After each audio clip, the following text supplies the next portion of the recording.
What's up, guys, and welcome back to MoAn Inc. If you guys are new here, then hello. My name is Erica, and it is a pleasure to have you joining me today on the channel.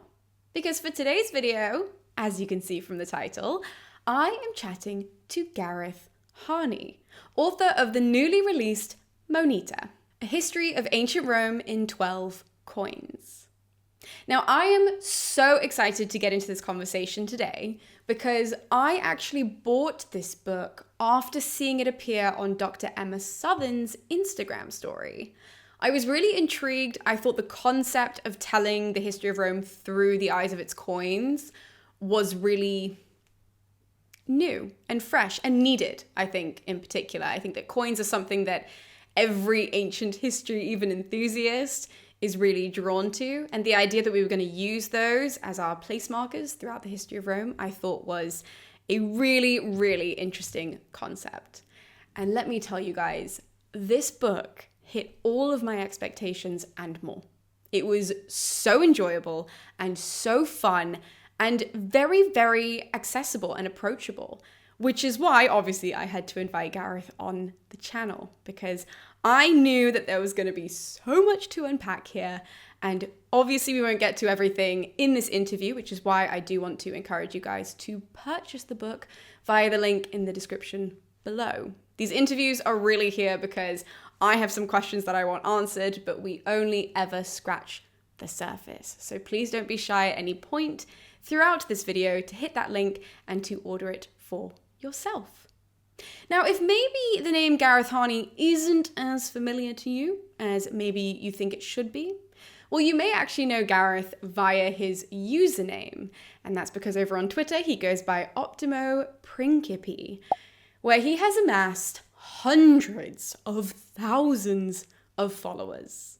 Over there, he posts photos from his own personal coin collection, as well as just general ancient Rome fun facts. He has this pure passion of sharing information over there, which is why he has such a huge audience and why he can talk to so many people and connect with so many people through Twitter. But with all of that being said, Gareth, it's about time that we turn it over to you. And I enjoy starting my interviews with a little bit of context. So before we can dive into the book, can you take us back to a young Gareth? When is the first time that he encounters ancient Rome and coins in particular that ultimately leads him to this great passion that you now have in life? And can you kind of walk us down this journey of then being that young boy to then publishing the book? Well, I suppose that starts for me with a symbolic moment when I was young, a moment that I probably didn't appreciate the importance of at the time. But it's a moment that I decide to open the book with, actually. And it's my father putting an ancient Roman coin into my hand. He had a collection and he was passing on what he thought would be an interesting coin to me, just to inspire my young mind, probably when I was 8 or 9. And I think the power and the age of that object probably passed me by at the time when I was young. My mind wasn't really capable of appreciating the antiquity of that incredible little object. But later, I think by way of probably visiting lots of ancient sites around from where I grew up in Wales and the south of England, places like Bath, Caerleon, incredible Roman fortress at Caerleon, all just an amazing Roman heritage all around that area. I came back to that object and it kind of captured me anew. And that started for me then my own collecting, which slowly but surely I started to get, another coin, going to coin shows and talking to coin dealers and just meeting the most amazing, passionate people who are so passionate about protecting, celebrating, conserving history and passing it on to new generations as well. And that's something that really comes across with coin collecting. There's this wonderful tradition of parents passing them on to children, especially grandfathers passing them on to youngsters. And yeah, before I knew it, I had a lovely little collection of ancient coins that were the most wonderful, tangible, immediate portals into the ancient world for my young mind, and allowed me to see the ancient world, like these little lenses, these little secret windows into the stories of the ancient world that I was then starting to read about in texts, of course, and reading Suetonius, but then also being able to see the faces of those incredible emperors and the crazy stories that he brought to life, and then seeing them play out before your eyes with ancient coins. That really struck a chord with me. And then I didn't study history, really. I studied English literature more than history. I was still, it hadn't really got its hooked into me in that sense. So I came to history quite late. But I think then it was a combination of collecting the coins and I think probably popular culture. I think Gladiator came out, and like a whole generation of, young archaeologists, that just, that blew my young mind wide open as well.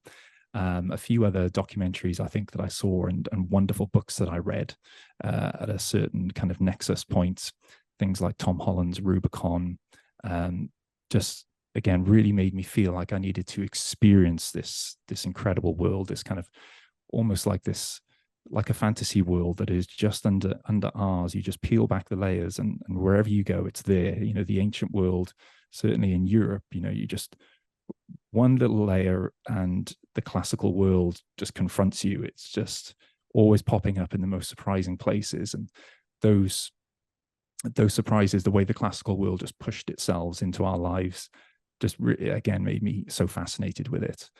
So as soon as I could, then I booked a ticket to Rome and went to Rome by myself, and threw a bag on my back. And I remember walking out of the station. Actually, I just got the train right into the middle of Rome, and I walked out to the station and looked up at the Colosseum and just looked up and up and up. And I just remember thinking that my life had changed in that moment. The scale, when you see the monuments, when you see the reach, the ambition, I just never looked back. And from that point on, I was determined to travel as much of certainly the Roman world, the classical world, as I could, and just experience it in a tangible way. And I think coins come into that, in they're the perfect partner to that experience. So I mean, over the years, then my own collection of coins grew. I would document them as best as I could, because every coin collector knows they're just a custodian of the coins, really. They're not their owner. They're always going to be passed on. They're always going to last longer than you are. And you'd start to hit on exciting stories of people who owned the coins before you. And for example, this is not a very rare case, but I discovered that one of my coins was once owned by John Adams, President of the United States, because he had a gigantic collection. And a lot of collectors will have that experience of just finding out that one of their coins, when they trace it back and they do the detective work in the libraries, was owned by one of these fascinating people. So there was just so many aspects of discovering the ancient world in that tangible way that just spoke to me. So in that sense, I'm an enthusiast, historian, I'm self-taught. And in all those areas, then I tried to share that and pass that on to a new audience, just like I was enthralled by it. So at some point a long time ago, I started posting about my travels and about my coin collecting on Twitter, and just posting any exciting stories of the ancient world and trying to bring them to life visually, again, through artifacts that I'd photographed. And that started to connect as well. And it was actually, for all its faults over the years, Twitter, or X, has been a fantastic outlet actually to share stories of the ancient world with an audience who often feel they didn't get that aspect of it in school, that they were always crying out for. A certain generation in Britain, of course, were taught Latin, which I think is fantastic, but it might have been learning by rote, and lessons that probably didn't bring out the color and the vibrancy and the excitement of the ancient world in some of these ways that everyone is open to experiencing. So I've come to the ancient world through lots of different avenues, but all of them have been about experientially, really, traveling to as many places as I can, and holding and studying and celebrating as many artifacts as I can from the ancient world. I love what you said there about the ancient world being almost like a fantasy world, because I say that all the time. Like, I think people go into it with this like, you know, level of seriousness because it's like, oh, this is taught at like this kind of a level and we need to be able to unpack it in this particular way. And I always say on my channel when we're going into, you know, the Iliad or the Odyssey or whatever text it is, I'm like, you've got to view it like a fantasy world. You've got to view the histories as a fantasy world. When you read Suetonius, you mentioned in particular, very gossipy, we love him. But it's like, you really have to attack it as in like, this is a different world with different rules. You've got to learn them. Things are going to operate in this way. The characters sound really weird now. They are real people, but they're characters. You're going to learn them. It's okay. They'll keep coming back. Well, this is the thing, that's the experience of, for example, holding or photographing an ancient coin up close, and you see a living, breathing face from 2,000 years ago that looks like it could turn to you at any moment. You know, they say the best coins look like they could turn and face you, the best coin portraits. And you really get a sense of that person, you know. Of course, often they're beautified and people might try and show themselves in the best light, but not always. You'd be surprised, you know. Famously, the coin portrait of Emperor Nero, who came to power when he was just 16, and he's a fresh-faced, young, optimistic lad, and you see that in his coin portrait. And by the end of his reign, you know, I call it his Fat Elvis stage, he's ballooned, he's got this ornate, incredible hairstyle, and it all checks out with the stories, you know, in Suetonius and the excess. And he was proud to show it on his coinage. And there's no reason to think that's not what he looked like. You know, obviously it matches up with his sculptures. And, but yeah, that experience of looking and feeling like you're getting to know a person who, you're right, it is this fantastical world, but it's a world that was real. And for the people who lived there, it was a very, very real, dangerous, difficult life for a lot of people. So yeah, it's that element of the fantastical coupled with the real and the immediate, and being faced with people who were real. And I agree with what you said, that you repeatedly, when you go to the sources, when you go to the text, you get a sense of people who, on one hand, thought about the world so differently to the way we do. For instance, you know, things like animal cruelty, for instance, in the Colosseum. You know, however much I celebrate ancient Rome, I can't get on board with how those people found that to be entertaining. But you can't then, you know, take an arrogant stance and say, oh, look how much more evolved we are, look how much more developed we are. Because I always feel like the Romans are just kind of humanity just let off the leash, humanity just in its most vibrant, celebratory, vigorous form, and with all that ugliness that entails, of course. But to meet those people firsthand, I think that's the ultimate experience for any historian. And there's not many artifacts, I think, coming back to the topic of my book, there's not many artifacts that really allow that, as well as coins, I think. Even busts, you know, in a museum, marble portraits, obviously they are incredibly fascinating, but they're rare. You know, they do not survive in anywhere near as many as that were originally made. You know, they obviously changed their appearance over the years, and we still argue about how they were their original display context and the manner to which they might have been presented, and even, you know, used pigments and color and things like that. But with coins, you get this sense of a, you know, a mass-produced artisanal artifact, you know, a monument that was meant to travel, and that was the most romantic thing to me, I think, is this idea that it was used by every walk of society. So a slave used coins just like the emperor did. The messaging was meant to reach every level of ancient society. And an exciting aspect of that is actually that some people are arguing now that different grades of metal had different audiences and different sections of society that they were attempting to reach. So, for instance, some of the gold Roman coins will have quite different messages that are probably a little bit more aimed at the senatorial class and, you know, highfalutin political concepts, whereas some of the bronze low value coins just have your staple messages of like abundance. You know, we are going to supply grain to you this year, you know, don't worry, people. So they're just the most amazing primary sources. That's what I argue, the most tangible, immediate primary sources from the ancient world that I've come across. And your passion for coins is not only so obvious in this conversation, but also through your writing. And something that I've actually really loved that is like a message not necessarily as prominent in the book because you are telling stories in the book, but also through your social medias, your website, is how you don't think that museums are utilizing coins as effectively as they should be, which I thought was really interesting because when you think about just the word like numismatics, I took a numismatics class at university and I went in thinking it would be like, oh, we get to look at like the images on coins and what's going on in the world and sort of, you know, matching those things up.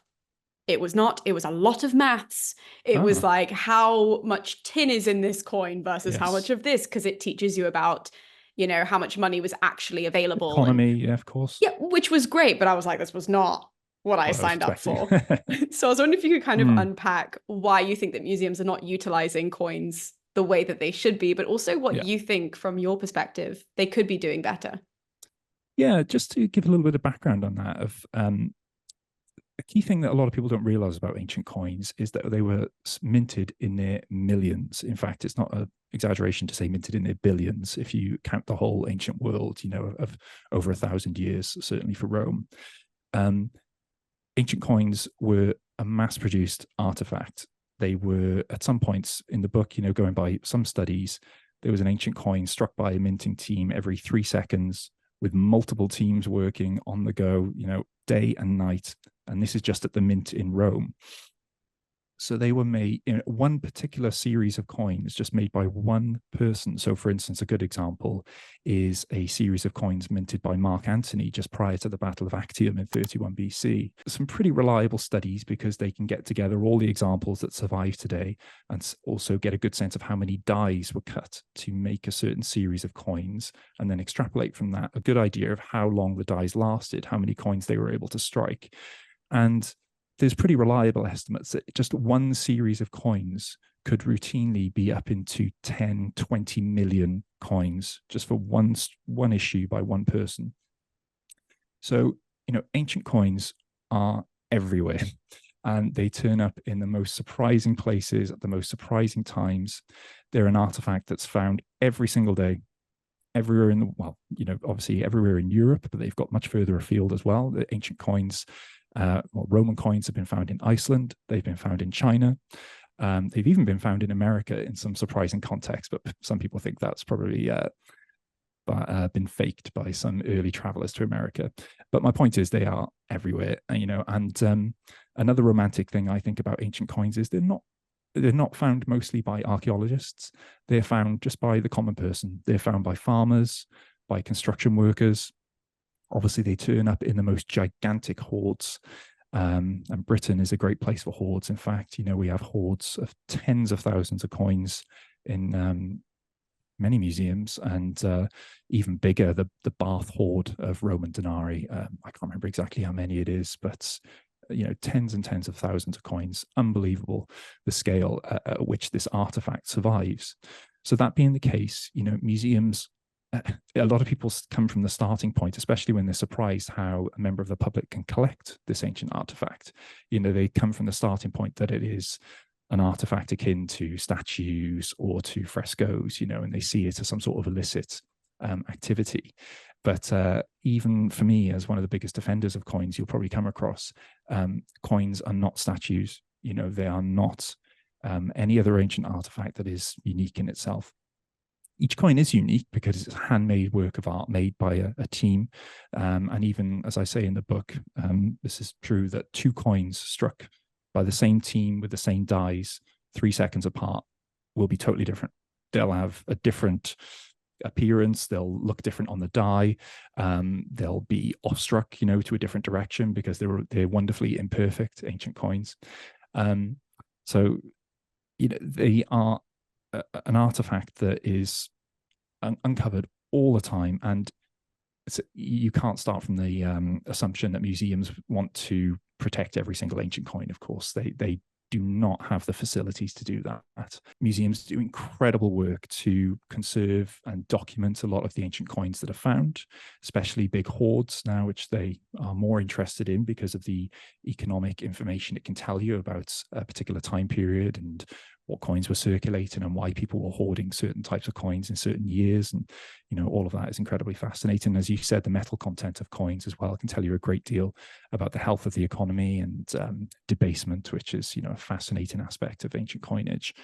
But museums do not have the room for every coin, and they wouldn't want them either. And most coins are released back into the public to just be, collected and enjoyed by the public. And most, metal detectorists who find coins report them to a fines liaison officer who documents them, and then they just go back into circulation and they can be collected and enjoyed by the public, which is fantastic.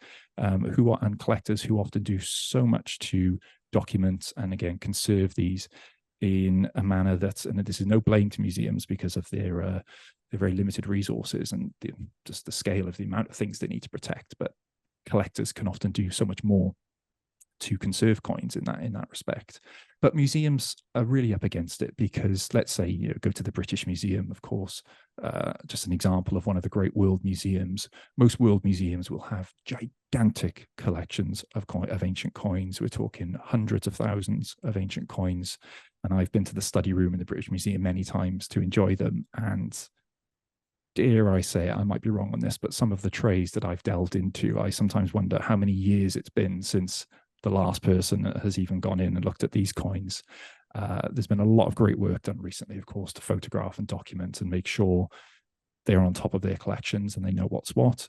But, there's been many a coin that's rotted away in a Victorian museum cabinet over the years and has not been conserved properly. And sadly, it's just a numbers thing against the resources.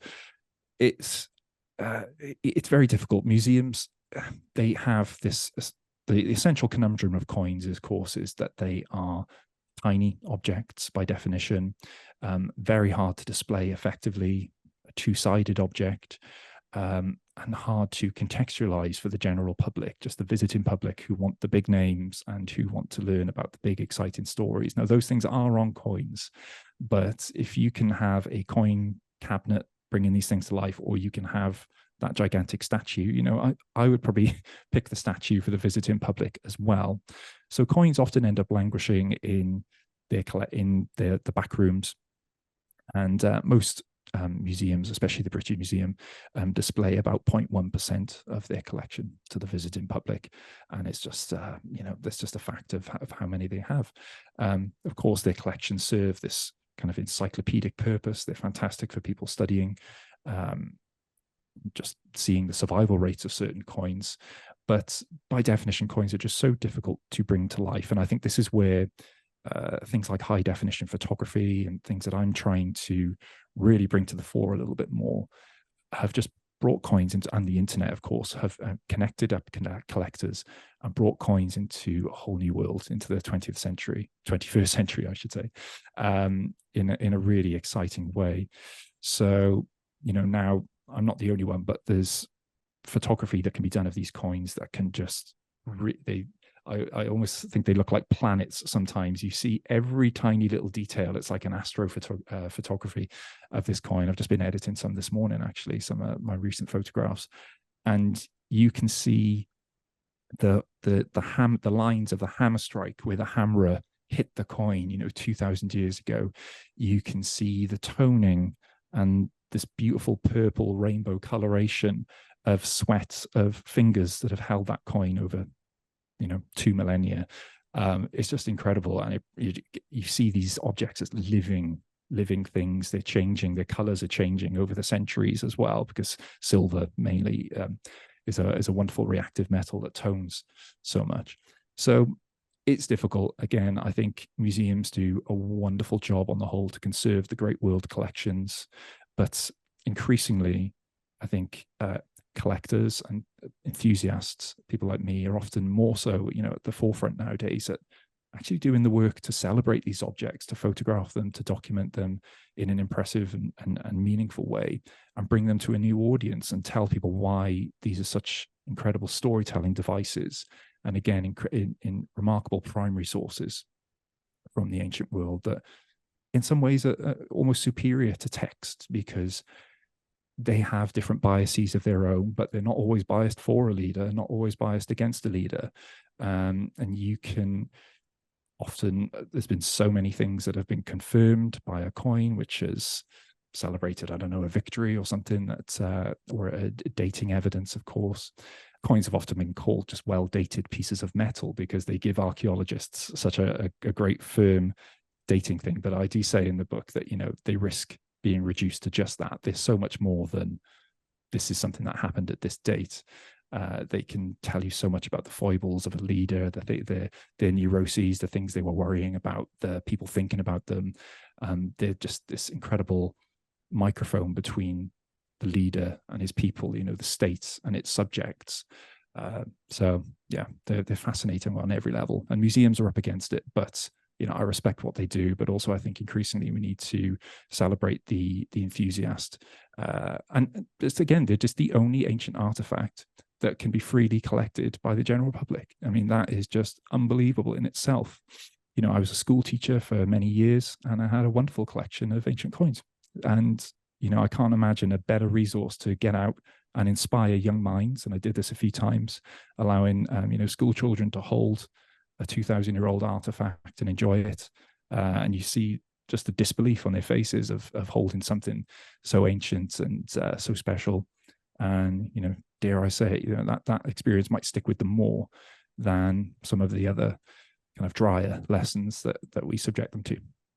Absolutely. Like allowing people to get their hands dirty. Yes. To use that phrasing, it always, makes people really excited, as well as, getting to read your book and also look at all of your photos in the book of your own coins. Yes. And so since this book is a history of Rome in 12 coins, why these 12? Like, why did you narrow it down to these 12 to kind of break up your narrative of Roman history?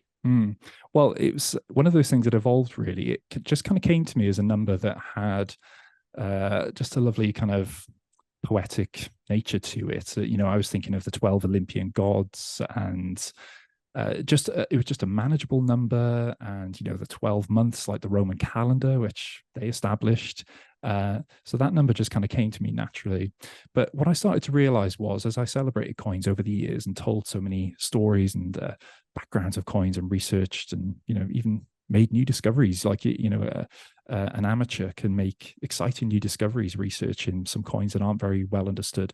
In that sense, it reminds me of other fields, kind of like astronomy, where a lot of new discoveries are made by an amateur in their back garden nowadays with a telescope, just because of the sheer proliferation and the way the hobby has been democratized.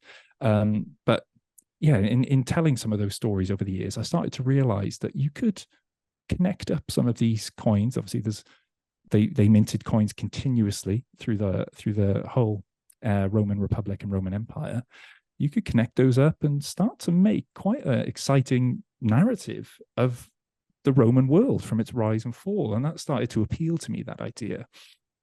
So then it was a case of, well, which coins bring to life those episodes in the most exciting, most dramatic way, but also offer an interesting and also a beautiful access point into the ancient world, which ones are beautiful objects in themselves, show perhaps, a leader, show the real face of a leader who we all learn about, but perhaps feel like we haven't really met yet as a human being.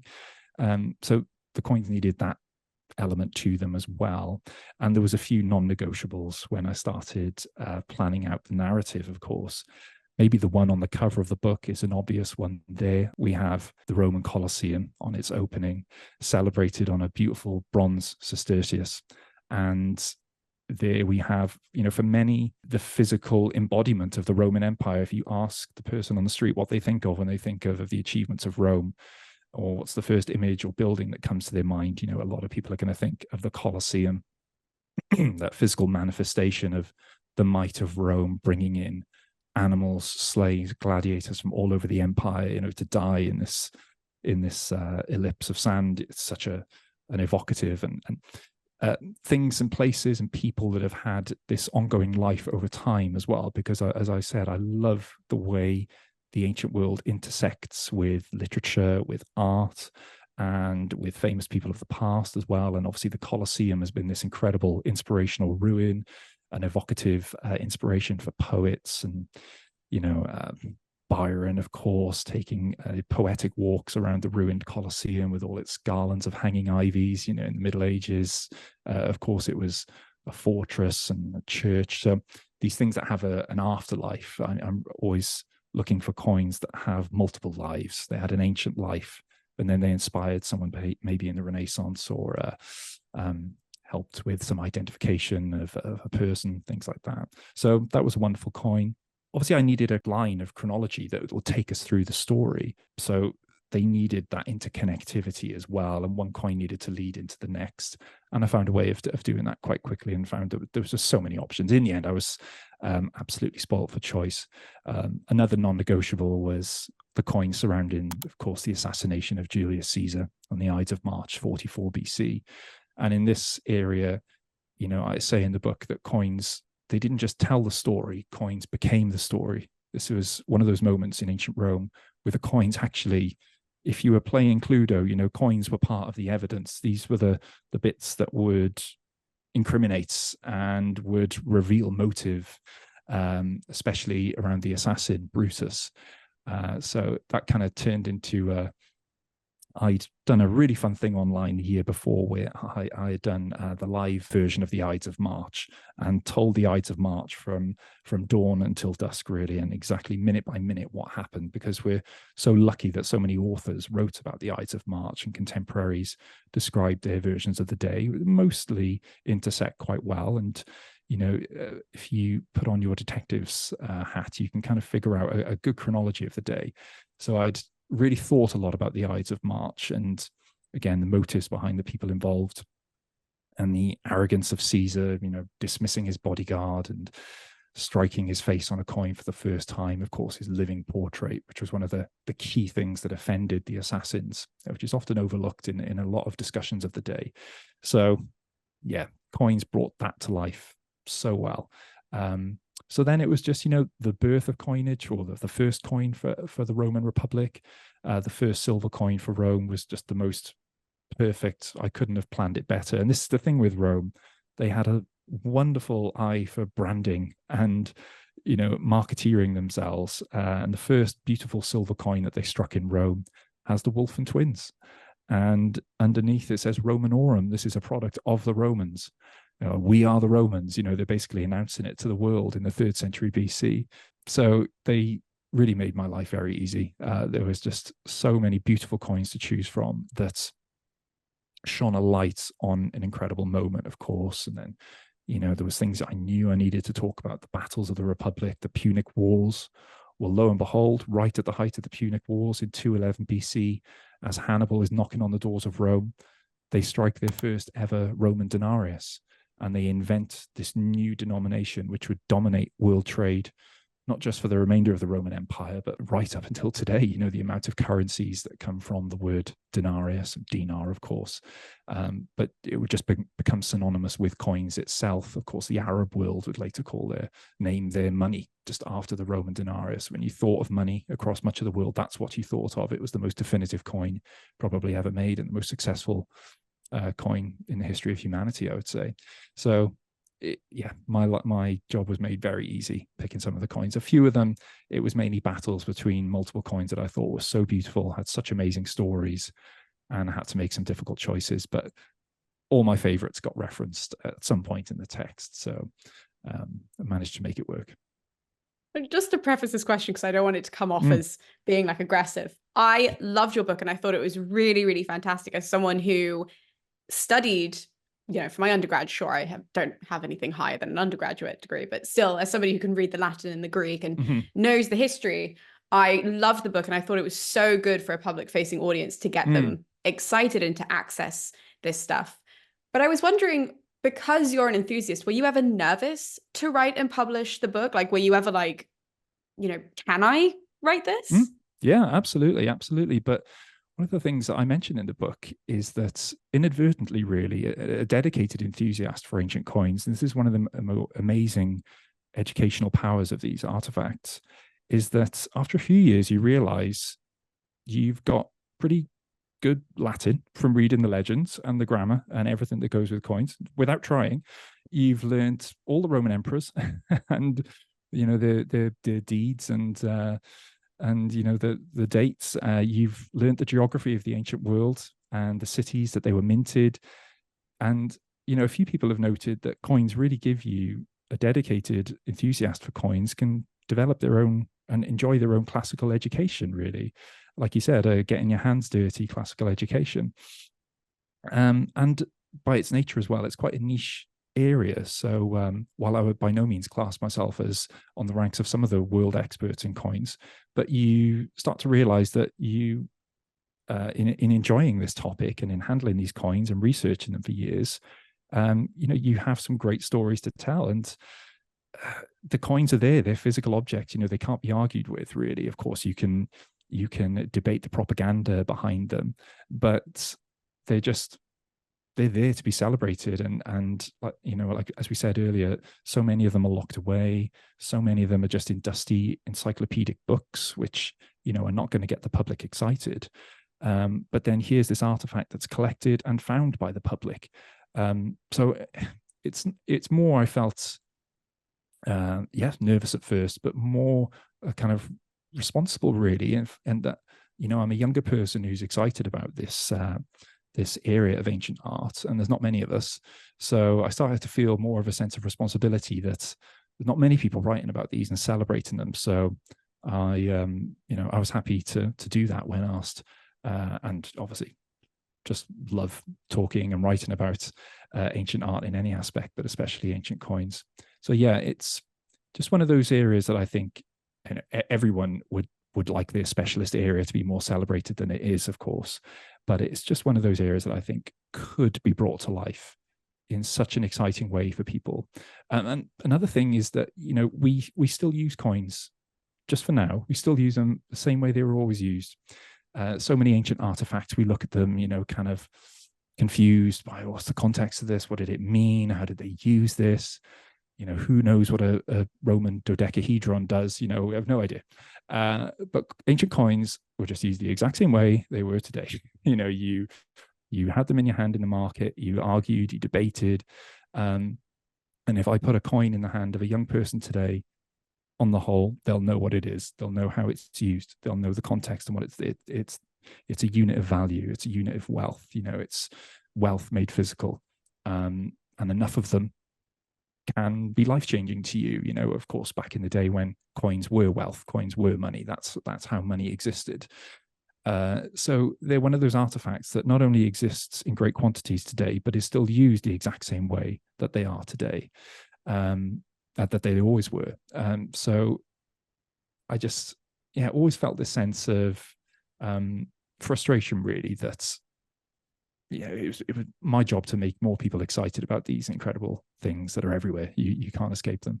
And every now and then, coins make the news intermittently today, but usually when the portrait of a new monarch is unveiled, it was great to see coins coming into the fore again when Charles had his regal portrait unveiled. But I've heard it said that we don't discuss and debate our coins anymore. Why would we?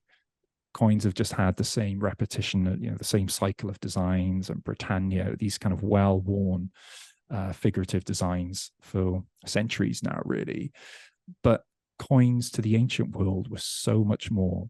When we think about a world without instant news access, without the internet, without any form of telecommunication, coins were by far the most efficient form, most efficient medium by which a leader could communicate with their subjects. Pretty speedy. There's coins in Pompeii that were just minted weeks or even days before, and they'd already found themselves over to Pompeii. They know that, which is quite exciting. They can tell by the regal number of the legends that describe Titus, the emperor. So coins travel quickly. They were a very efficient way of getting messaging out, propaganda, to defend your name if there'd been an accusation against you. If you were an usurper trying to take power, you could try and one of the key things you could do was legitimize your position by striking coins and putting yourself forward as the new legitimate face of the empire or the republic. Of course, this is what Brutus did after he killed Caesar. what did he resort to? Coins. Very quickly. He very quickly went to coins to clear his name, to say, look, I did this for the freedom of the state. Liberty, of course, was his key word. And indeed, years before, he'd struck a series of coins when he was younger as moneyer, celebrating Libertas, the goddess Liberty. She was his patron goddess, if you will. And of course, they were trendsetters. You would realize beards were back in fashion again. You would realize that's how women were doing their hair now. If you were on trend, you would get those things from coins often. And in fact, just to bring it back to the face of your monarch, let's imagine a world where none of us knew what King Charles looked like because we never saw him. So this would be a way that you actually met your monarch. This is the way you met your leader. You saw them. This is the way they introduced themselves to you. So coins had this incredible enveloping power to the ancients, whereby they were one of their main access points into, if you will, the popular culture of the ancient world was done through coins. So they just connected with them and us and continue to in so many ways. And you're so knowledgeable about everything coin related, but also just ancient Rome. Like, this is something that I have loved about reading your book, but also Googling you, is that you are an enthusiast, and yet just as much as anybody else. Like, you could hold down a conversation with the biggest historians because basically everything. And I'm not over exaggerating. Like, I think people can see that from this conversation, which is so wonderful to see, that just pure passion and just pure interest, as opposed to getting good grades, has really inspired you to learn all of this. But something that I love to do on my channel is to kind of just make everybody feel like they're on the same level when it comes to authors. So for you writing this book, what was something that you learned whilst you were writing this book? Like, what was something that you found in the research that you were like, oh, that has to go in the book? That's fantastic. I mean, thank you for that. But there's so many areas that I learned so much about when I was researching the book. And, one thing any lover of coins really quickly does is specialize in their favorite areas, their favorite rulers, because, you would need 10 lifetimes to become an expert on every area of coinage. Like I said, Rome struck coins for over a millennium. And before that, of course, Greek coins were going for centuries as well. So I definitely had my areas of specialism and things where I felt particularly confident. So it forced me to look outside of those and really think about a lot about the fall, the dissolution of the empire, the degradation of coinage. There's a few things that I learned that really were made clear to me as tangible indications of decline and how things slowly, but surely degraded for Rome and her fortunes. I think the idea of debasement is one for any of your listeners who aren't sure about how that process comes about. Of course, Rome's coins were pure silver for a long time. They were, especially the silver denarius, was one of the most reliable coins. It was made as a statement of reliable authenticity. You can trust this new kid on the block, Rome, to make beautiful coins of pure silver, which is very hard to do. Like, even sterling silver today is around 92% silver, which, British silver. Rome's coins were close to 100% silver, 98% at least, when they were first struck, which is incredible. But there's been some amazing research on how debasement started to be used. So that is in infusing the coins with base metals or things like copper to basically as a money-making measure by the state in times that are in tough times. Maybe after the Great Fire of Rome, we know there was a debasement by Nero, who dropped the purity percentage of the denarius. So, in fact, those bits of your class which you found a little bit dry, it is fascinating when you think you can chart that exact month that leader was having fiscal struggles and needed to drop the percentage of purity in the coinage. So Nero kind of set the tone by debasing the denarius really for the first time in any meaningful way, bringing it down to around 90%, 92%. And then later there's fluctuations, and they usually tally with some event that we know, a huge war that's taking place that needs money. We know money is the sinew of war, as a few authors said.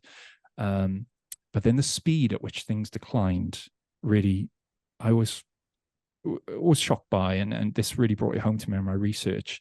But under Marcus Aurelius, when you have a whole influx of disasters simultaneously, and you've got to really feel for Marcus, and this is why I dedicated a chapter to him. I really don't blame him, but you had a gigantic flood of Rome as soon as he came to power, which destroyed the grain stores in Rome. You had barbarian invasion, of course, from the north with a confederacy of Germanic tribes. And then you had the Antonine Plague, which came from the east and completely decimated the Roman population, brought by the soldiers, brought back to Rome. So he is, it's almost like a biblical, he's fighting plague, flood, war. And as such, you can see the percentage purity of the denarius drop again, because there was just no way to pay for the amount of things, the amount of measures that needed to be done. So under the rule of his son, Commodus, made infamous in Gladiator, of course, it drops like a stone, and you start to get the denarii go down into 80, 70% silver. And obviously by that time, it's normalized as a fiscal measure. But what happens? Obviously, Roman merchants, Roman marketeers are very, very smart people. They know the weight of their coins very, very precisely. They know that the coin is being devalued. They know that the state is obviously using some illicit techniques to try and make some money back. So prices are going to rise, and you get into this cycle of inflation, which you get so much discussion of barbarian wars and plague, but I really started to get a sense of this destructive cycle of inflation, the destruction of Rome's money, its trustworthy coinage, as being this thing that has such a big part in the fall of Rome. And, that just goes on and on then. And you get an amazing moment under the reign of Caracalla in the early 200s, Severan Emperor, the son of Septimius Severus, who, it's reaching desperate times by this point. The denarius is under 50% silver. Over half the denarius is just base metal.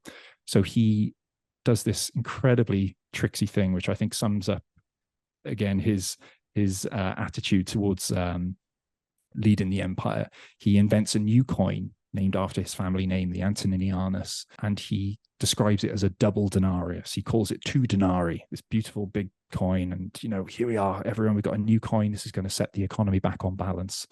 He calls it a double denarius, but it's got less than half the silver of an actual denarius in it.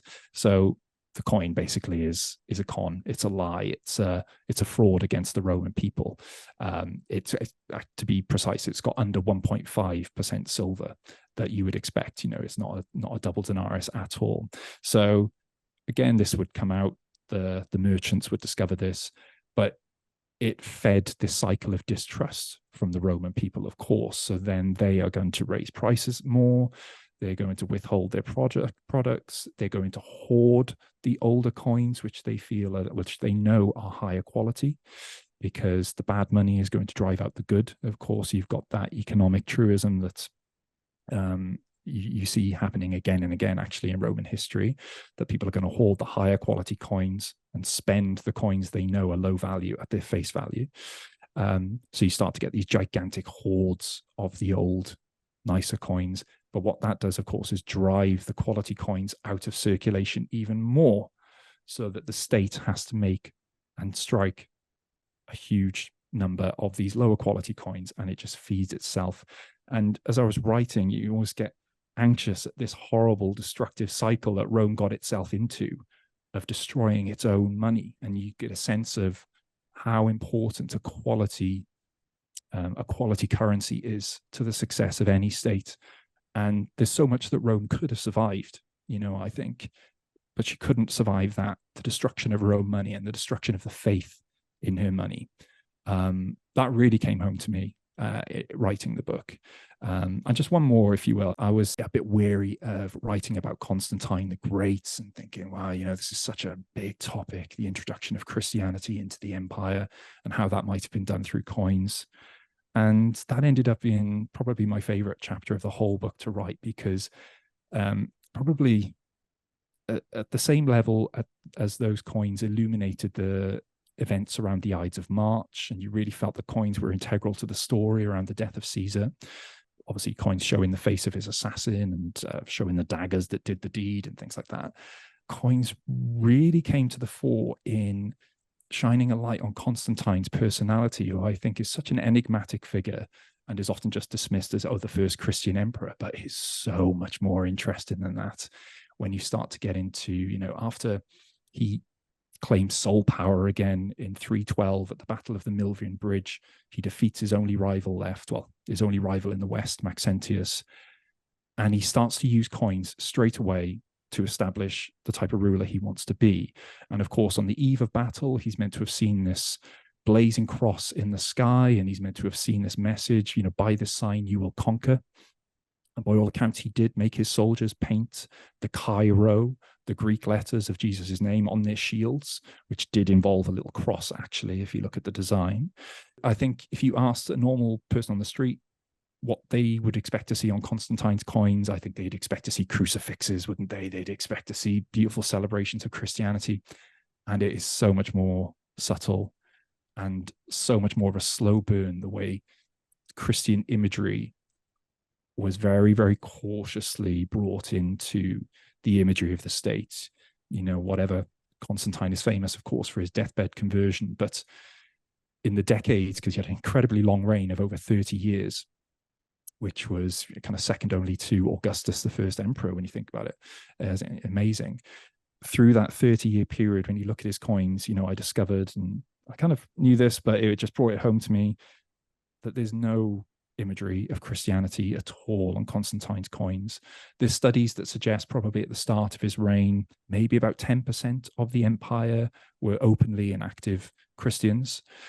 So, you've got a vocal minority probably, but not anywhere near the popular support that Constantine would need to openly declare, this is my new supreme God. And you have such a dynamic religious landscape at the time as well, where solar worship is actually the predominant type of worship. And in fact, what does Constantine introduce onto his coins after the Milvian Bridge? Solar worship completely. You have Sol, you have, where did that image come from when you look at the sources of the Chi-Rho? It was in the rays of the sun. So I started to really, it came home to me, this idea that Constantine was hedging his religious bets in so many ways for so many decades. He tries lots of different imagery, and the worship, the radiant crown of Sol was a big one. Then eventually pagan imagery starts to disappear from his coinage very slowly, but only after he's done some incredible coin types. There's one, the Eyes to Heaven coin portrait of Constantine, which is in the book, where he is looking up to the heavens. It's this remarkable portrait looking up that we still puzzle about today. Contemporaries at the time even commented on the coins and said Constantine showed himself looking up in an attitude of prayer or worship, looking up to the heavens. But to what God? We don't know. In Constantine's house, when he was younger, his father had apparently introduced him to this worship of a supreme being, this idea that the empire should start to worship one God for one empire, but not necessarily a Christian God. The sources are very, very vague on what was going on in the religious landscape at the time. So I was really fascinated by this idea of Constantine as this religious opportunist who charts the way the wind is blowing before he strikes his coins. And towards the end of his reign, there's one coin that he strikes.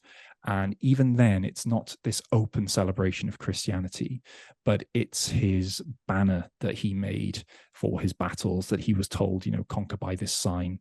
And it's his Labarum banner, which would be like, your colors of your regiment today. And it has the Chi-Rho. And it's the first ever instance of anything Christian, especially, letters from Christ's name being placed on coinage. So it's the introduction of Christianity onto coinage, but it's very subtle. And when you think about it, it's not just a cross, it's his military banner. It's in a military context. I conquered by this sign, but I'm not telling you have to worship this God.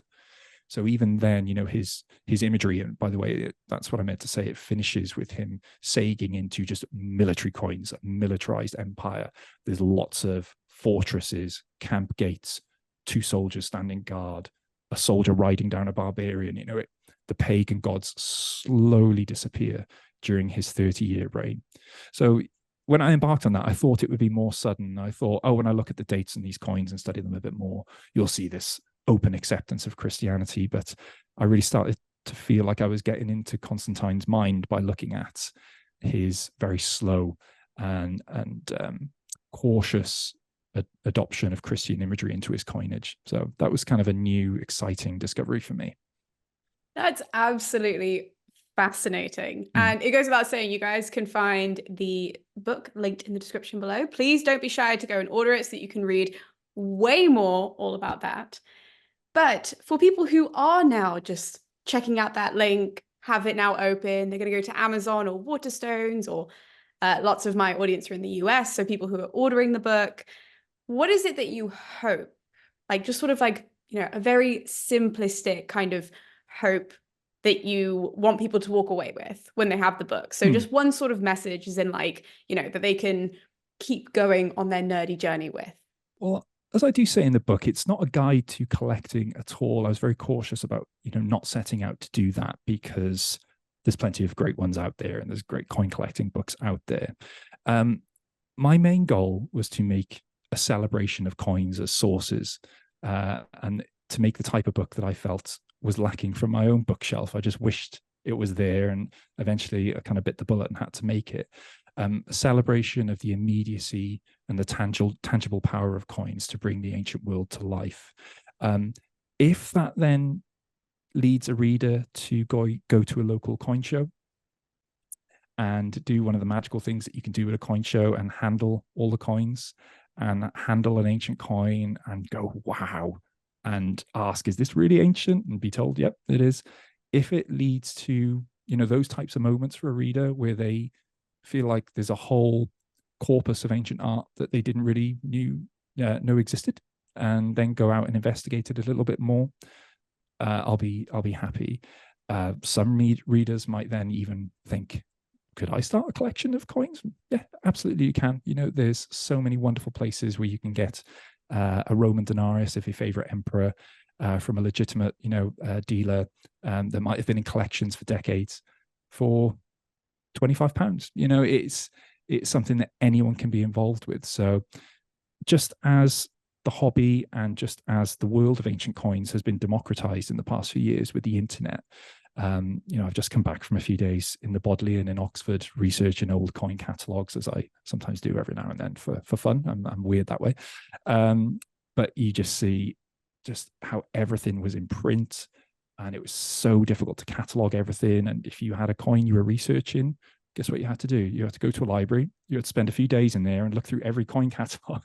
And now with the internet and even with AI tools, which are uploaded with every catalog, you know, at your hands, and finding a coin in a collection 100 years ago and flashing through all the images, it's just such an exciting time to be in this world. And we're making so many new discoveries about the world. And like I said, the journeys ancient coins have been on, you know, the ancient world was just the start for them, really. There's so many exciting things and avenues of the world of coins from the last few centuries as well. Famous collectors, of course. But yeah, for anyone who didn't realize that this was an accessible and open area of ancient art that anyone can hold, that anyone can collect and celebrate, that was my goal. And if people then want to, you know, the little reading list at the back of the book, if people feel like, I want to get more into this, I want to learn more about these, because, you know, I just scratched the surface, of course, in the book, then I'll be happy. Well, that is a lovely, lovely note to end on. Thank you so much, Gareth, for joining me today for this chat. It means the world. And I know that my audience are going to absolutely eat this up. So for all of you guys who are at home who have absolutely loved this chat, please can you do two things for me? One is check out the description below, because as I have been saying, you guys can find the link to the book as well as Gareth's social media links, his website, all of that kind of stuff is listed in there. So don't forget to check that out. But also, if you enjoyed this, please don't forget to smash that like button. When you guys do that, it really helps me understand what kind of content you guys are enjoying. I'm trying to be a bit more experimental when it comes to who I bring on, what kind of books we're discussing, wider history, different modes of looking at history through different lenses. So if you guys enjoyed this, smash the like button so that I can kind of get a read on what you guys are liking, because then it means that I can bring more people on to discuss similar topics. But with all that being said, it's about time that I love you and leave you. Thank you guys so much for tuning in, and I'll be seeing you next time with more videos here on MoAn Inc. I'll see you guys then.